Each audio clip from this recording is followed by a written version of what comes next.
হক আদায় করে তাদের বিয়ে হয়েছে। উনাদের যখন বিবাহ হইল, জান্নাতের মধ্যে বসবাস করে, তো থাকতে লাগলো এইভাবে। আল্লাহ বললেন যে ফাকুলা মিনহা রাগাদান হাইসু শিকতুমা, যা খুশি তা খাও, যেখানে খুশি সেখানে খাও, বড় সব কিছু তোমার।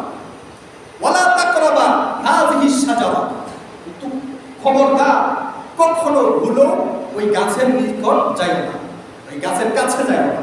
হাযিহি শাজারা ওয়ালা তাকরাবা হাযিহি শাজারা, আল্লাহ কিন্তু বলে নাই যে এই গাছের ফল খাইও না। আল্লাহ বলছে যে এই গাছের ধারে কাছেও যাইও না, তার মানে যেই গাছ করা যাবে না তার ধারে কাছেও যাওয়া যাবে না। আল্লাহ বলে যে এই গাছের ধারে কাছেও যাইও না। তারা এভাবে চলতে লাগলেন, খাইতে লাগলেন।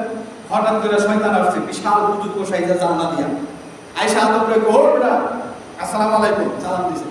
আদম কো কি হঠাৎ করে তোমার পাকি সাকি বান্দা, আল্লাহ বলি আর তো দেখি না কে আপনি, আমার পরিচয় পড়ে তোমাদেরকে আল্লাহ বলছে কি, আল্লাহ যা বলছে তা বললেন যে আল্লাহ এগুলো কেন বলছে জানো, তোমরা কি এখানে থাকতে চাও, এই নাচ দিয়ে তোমাদের ভালো লাগতেছে? হ্যাঁ অনেক ভালো লাগতেছে।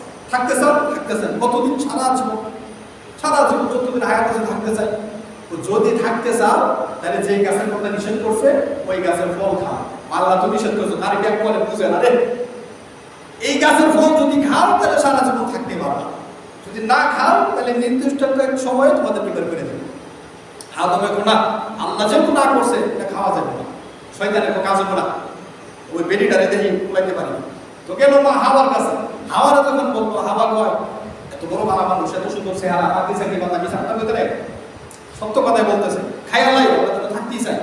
তো হাওয়া আলাইহিস কি করলেন, নিজে খাইলেন, বাইলটা দিয়ে ওনার স্বামীরে খাওয়াইলেন। যেই খাইলেন সাথে সাথে ওনাদের শরীর দিকে জান্নাতি পোশাকগুলা খুইলা পড়ে গেছে, ওনারা লজ্জায় পড়ে গেছে, পলঙ্গ হয়ে গেছে, দুইজন লজ্জায় পড়ে গেছে। আর লজ্জায় নিজেদের শরীর ঢাকতে চাইতেছে। আল্লাহ বলে ফেরেশতারে যে ও আমার বিধান মানে নাই, আরে ধৈর্য নিয়ে দুনিয়ায় রেখে আসো, জান্নাতে এদের জায়গা নাই, নোংরা মানুষের জান্নাতে জায়গা নেই, ওই নোংরা মানুষের জায়গা কই, দুনিয়ায় দুনিয়ায় দুনিয়ায় নিয়ে রেখে আসো। আল্লাহ তাআলার হুকুমে হযরত জিবরাইল আলাইহিস সালাম আমাদের বাবা আদমকে ধইরা সেই শ্রীলঙ্কায় এসে রেখে দিলেন, পৃথিবীর জমিন শ্রীলঙ্কা। আর আমাদের মা হাওয়াকে সেই সৌদি আরবের জেদ্দায় এসে রেখে দিলেন, দুইজনের দুই জায়গায় রেখে দিয়েছেন। আর দুনিয়ায় আসতে উলঙ্গ অবস্থায়, কারণ নাই, তো শরীর ঢাকতে হবে না, শরীর ঢাকতে কি দিয়া আদমে গাছের পাতা ছিঁড়ল, বড় বড় 3টা পাতা ছিঁড়া তার শরীর ঢাকলেন। আর আমাদের মা হাওয়া উনি গাছের বড় বড় 5টা পাতা ছিঁড়লেন, ছিঁড়া ওনাদের যার যতটুকু প্রয়োজন হয়েছে, কেউ কিন্তু ওইটা দেয় নাই তুমি 5টা ছিল তুমি 3টা ছিল, যার যে কয়টা প্রয়োজন হয়েছে, যেহেতু পুরুষ থেকে মহিলা ঢাকার স্থান বেশি, এই জন্য মহিলা 5টা পাতা ছিঁড়লেন, ছিঁড়া ওনার শরীর ঢাকলেন। আল্লাহ তাআলা তখন থেকে বিধান করে দিয়েছে, এই মানুষ যখন মারা যাবে তখন এই মহিলারে 5 কাপড় দিবা আর এই পুরুষরে 3 কাপড় দিবা। ওইখান থেকে এই ইতিহাস, আমরা মারা গেলে আমাদেরকে 3 কাপড় দেয় আর আমাদের মহিলাদেরকে 5টা কাপড় দেওয়া হয়। যাই হোক, যখন ওনারা দুনিয়ার মধ্যে আসলেন, কারোর সাথে কারো দেখা নাই, বহু বছর পর আল্লাহ তাআলা দুজনকে, আর হযরত হাওয়া বেশি দূরে যায় নাই, জেদ্দা থেকে ঘুরতে ঘুরতে আরাফাতে আসছে। আর আমাদের বাবা আদম সেই শ্রীলঙ্কা থেকে ঘুরতে ঘুরতে, খুঁজতে খুঁজতে, স্ত্রীদের খুঁজতে খুঁজতে সেই সৌদির আরাফার স্থানে আসছে। আয়েশা যখন তারা সরাসরি দেখা চিনল, গত সপ্তাহে বলছিলাম এই জায়গায় চিনছে, এই জন্য এই জায়গাটার নাম আরাফা। তো এইখানে তাদের পরিচয় হইল, পরিচয় হওয়ার পরে তারা এখানে দুনিয়াতে বসবাস করা শুরু করলো। তো দুনিয়ার সিস্টেম হলো আল্লাহ তাআলা এখানে মানব জাতি দিবেন, মানুষ বানাইবেন। তো মানুষ বানানোর সিস্টেম কি, মহিলার পেট থেকে মানুষ বের হয়, সন্তান বের হয়। তো আল্লাহ তাআলা তাদেরকে বিবাহ দিয়ে হালাল করে ছাড়ছে। এখন ওনাদের সন্তানদের দ্বারা আল্লাহ তাআলা দুনিয়ার মধ্যে মানুষ বিস্তার করবেন। তো আল্লাহ তাআলা কি করলেন, প্রতি বছর হযরতে হাওয়া আলাইহিস সালামের পেট থেকে 1 জোড়া করে সন্তান দিতে লাগলেন। এভাবে 20 বছর 20 জোড়া সন্তান দিয়েছে, তাহলে কয়টা হয়েছে? 40টা, 10 জন ছেলে 10 জন মেয়ে, 20 জোড়া সন্তান আল্লাহ তাআলা 1 বছর পরে পরে 2টা করে জমা সন্তান দুনিয়ায় পাঠাইলেন। এইভাবে দুনিয়া আল্লাহ মানুষ বিস্তার হবে। তো মানুষ বিস্তার হয়েছে আদমের ওরস থেকে, মা হাওয়ার পেট থেকে 20 জোড়া সন্তান হয়েছে। তো ওনারাই খালি সন্তান দিব, এইভাবে দিলে কি সন্তান মারবো? পারবে না। শুধু 2 জনে যদি সন্তান পারবে দুনিয়া না, সবাই সন্তান দিতে হবে। তো সিস্টেম কি, এবার এই ছেলে মেয়েদেরকে বিবাহ দিতে হবে, কিন্তু আপন ভাই বোন বিয়ে করা জায়েজ নেই, হারাম। আপন ভাই বোন বিয়ে হয় না, কিন্তু তখন তো আদমের সন্তান ছাড়া আর কোনো সন্তান নাই, ওনাদের সন্তানই, তারা পরস্পরের ভাই বোন। তো কি করবে? আল্লাহ তাআলা সিস্টেম করলেন, ওইটা আদমের শরীয়ত ছিল। আল্লাহ বললেন যে আদম, তোমার স্ত্রীর গর্ভ থেকে একসাথে যে দুইটা সন্তান বের হয়েছে, একটা ছেলে একটা মেয়ে, তারা সমুদ্র ভাই বোন। তো তাদেরকে কি করবা, 2024-এ যে দুইটা হয়েছে আর 2023-এ যে দুইটা হয়েছিল, ওই 23-এর ছেলে আর 24-এর মেয়ে বিয়ে দিয়ে দাও। আর 23-এর মেয়ে 24-এর ছেলে, মানে আগের বছরের ছেলে পরের বছরের মেয়ে, এভাবে উল্টা পাল্টা বিয়ে দিয়ে দাও। একসাথে যে দুজন হয়েছে তাদের দুজনকে বিয়ে দেওয়া যাবে না। তো আদমের প্রথম সন্তান ছিল, প্রথম সন্তান যে এক জোড়া বাইরে ছিল, একটা ছেলে একটা মেয়ে। ছেলেটার নাম ছিল কাবিল আর মেয়েটার নাম ছিল একলিমা বা আকলিমা। আকলিমা বা একলিমা, দুইটা সন্তান, একটা ছেলে একটা মেয়ে। পরের বছর যে দুইটা সন্তান হয়েছে, ছেলেটার নাম ছিল হাবিল আর মেয়েটার নাম ছিল লেবুদা বা লবুদা। তারা দুই ভাই বোন। তো সিস্টেম কি, ওই লেবুদারে বিয়ে দিতে হবে কার কাছে? কাবিলের কাছে। আর আকলিমারে বিয়ে দিতে হবে হাবিলের কাছে। এটা আদমের শরীয়ত। তো আদম বললেন যে এইভাবে তোমরা বিয়ে করে নাও। এবার আকলিমা যেটা প্রথম সন্তান মেয়েটা, এটা ছিল খুব সুন্দর। তার সঙ্গে ভাই ছিল কাবিল। কাবিলের কয় আমি বিয়ে মানি না। কেন মানো না? আমার সাথে যেটা হয়েছে সেটা অনেক সুন্দরী, আমার সাথে যেটা হয়েছে এটা আমি বিয়ে করবো। আর হাবিলের সাথে যেটা হয়েছে লেবুদা, ওরে ওর সাথে বিয়ে দিয়ে দেয়, আমি ওটারে বিয়ে করবো। ওটা একটু কালো ছিল, আমি তারে বিয়ে করবো না। যেটা সুন্দর আমার সাথে হয়েছে ওটারে আমি বিয়ে করবো। আদম বলে এটা তো আল্লাহর কথা না, এটা আমার শরীয়ত না, আল্লাহ যেটা বলছি সেটাই মানতে হবে। হ্যাঁ, কাবিলে কয় এটা আল্লাহ বলে নাই, এটা তুমি বানায় বানায় বলতেছো। তুমি হাবিলের বেশি ভালোবাসা মহব্বত করো, এই জন্য তুমি হাবিলের সাথে সুন্দর মেয়েটারে বিয়ে দিচ্ছ, আমি তারে বিয়ে করবো। আর যুক্তিও এটাই বলে। আদমের যুক্তিও কি বলে? আল্লাহ তাআলা 9 মাস যদি আমরা দুইটারে একসাথে পেটে রাখতে পারি, আমার সাথে আমার কন্যারে মার পেটে 9 মাস একসাথে রাখছে, একসাথে খাওয়াইছে, তাহলে দুনিয়ায় কি একসাথে রাখতে পারে না? আমরা পেটের ভিতরে একসাথে ছিলাম, দুনিয়াও তো একসাথে থাকবে। এরা তার সাথে বিয়ে যাবে না, আকলিমারে আমি বিয়ে করবো। তো এবার আদম বলে না, আল্লাহর বিপরীতে কোনো আইন করা যাবে না, আল্লাহ যা বলছে তাই করতে হবে। তো কি করা যায়? তোমরা লটারি দাও, মানে কুরবানি। লটারি মানে কি? কুরবানি। কুরবানি করো, মানে পরীক্ষা করাই। তখনকার জামানায় সিস্টেম ছিল কুরবানি, মানে আল্লাহ পরীক্ষা করবো, তোমাদেরকে পরীক্ষা করো, কুরবানি দেবো। তোমাদের যার কুরবানি আল্লাহ তাআলা কবুল করবেন তার পক্ষে রায়, আর যারটা কবুল করবেন না তার পক্ষে রায় আসে না। কুরবানির সিস্টেম কি ছিল? বড় ছেলে কাবিল সে ছিল, কাবিলে শস্য করতো আর কি। শস্য জমি আছে না, ফসল, এইগুলা কি কয় পেঁপে, মানে যেগুলো ছিল আর কি শাকসবজি, এইগুলা ফলাইতো। আর হাবিল যে তার ছিল পশু, ও গরু দুম্বা, যে পশু ছিল সে পশু ইয়ে করতো, ছড়াইতো, তার পশুর মালিক ছিল সে। তো তারা দুইজনের সম্পদ নিয়ে আসছে। কাবিলে সে পাতিল ভৈরা, টুকরি ভৈরা তার যে শস্য আছে শস্যগুলা নিয়ে মাটির মধ্যে রাখলেন।